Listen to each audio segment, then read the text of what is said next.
Captain Status Marcus report. Rivera Shields stood failing. on the bridge of the Divert UES power to Defiance, weapons. Fire at staring will. at the holographic display with clenched fists. The debris field stretched for thousands of kilometers, twisted metal, shattered hull plating, and the unmistakable biological signatures of Valoran bodies floating in the void. "How many?" he asked, his voice barely above a whisper.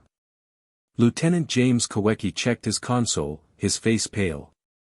"Early estimates suggest, all of them, sir.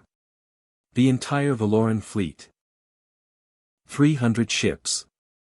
Over 2 million souls." Marcus closed his eyes.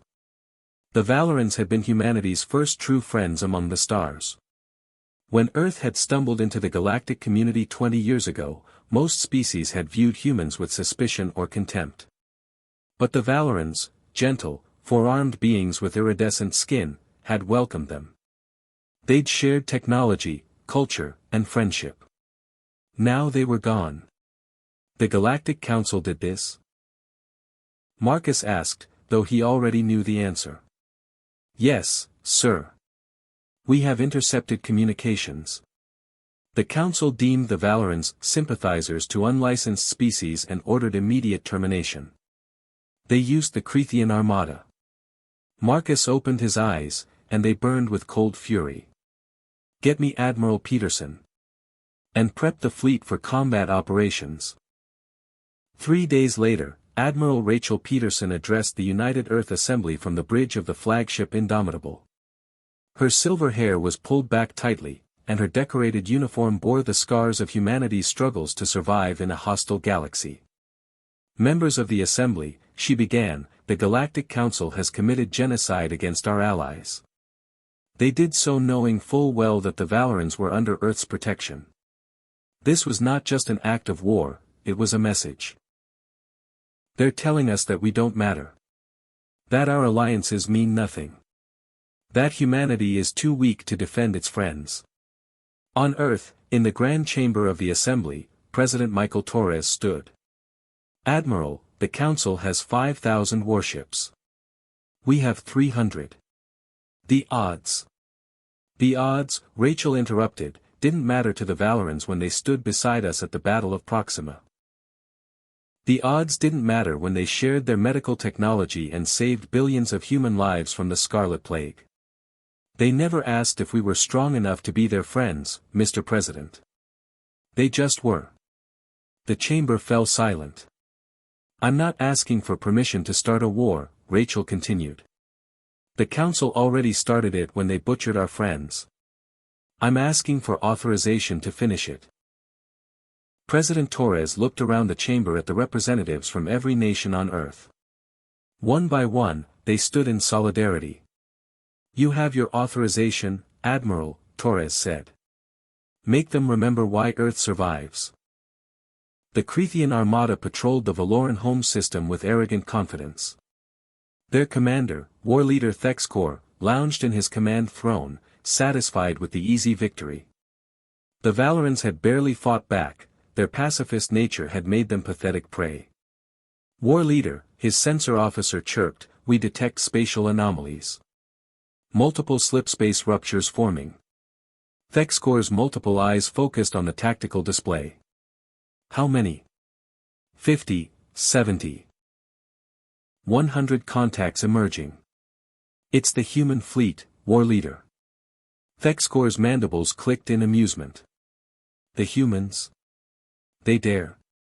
Our fleet here alone numbers 600 warships. Open a channel. I want to watch their faces when they realize their mistake." But Captain Rivera didn't look afraid when his face appeared on Thexkor's screen. He looked like death itself. "Crethean Commander," Marcus said simply, "you have committed crimes against a species under Earth's protection. Surrender now, and you will be tried according to human law. Refuse, and you will be destroyed." Thexkor laughed, a horrible chittering sound. "Foolish human. You are outnumbered 6-1. Your primitive weapons cannot." Marcus cut the transmission. The Cretheans had never fought humans before. They knew Earth species from reports, relatively new to space travel, decent engineers, nothing special. They expected an easy victory. They were catastrophically wrong. The human warships moved like nothing the Crethians had encountered. Centuries of warfare among themselves had forged humanity into something the peaceful galaxy had never seen, a species that understood violence at a fundamental level. The Defiance rolled beneath a barrage of plasma fire and returned with railgun salvos that punched through shields like paper. The magnetic accelerators, primitive by galactic standards, moved projectiles at relativistic speeds. No energy shield in the galaxy was designed to stop solid matter moving at a significant fraction of light speed. Crethian ships began exploding. Tactical, Marcus barked, "Deploy the Valoran protocol." Lieutenant Kawecki's hands flew across his console. Throughout the human fleet, weapon systems activated that had been gifts from their fallen friends. The Valorans might have been pacifists, but they'd understood that their human allies needed every advantage. Quantum disruptors fired, collapsing enemy shields.